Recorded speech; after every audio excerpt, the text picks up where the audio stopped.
ഒരു ദിവസം ഒരു ഫോട്ടോ പത്രത്തിൽ വന്നു. Roslin ഫിലിപ്പിന്റെ ഫോട്ടോയായിരുന്നു.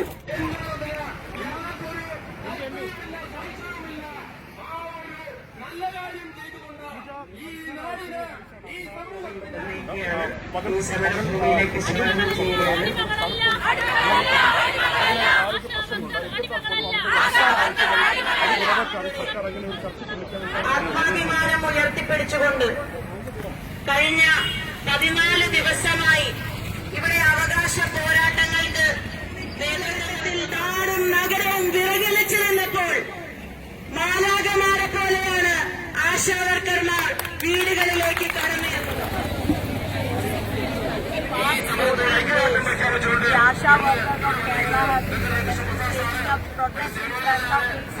Day in and day out in night working for the past 14 days, making genuine demands.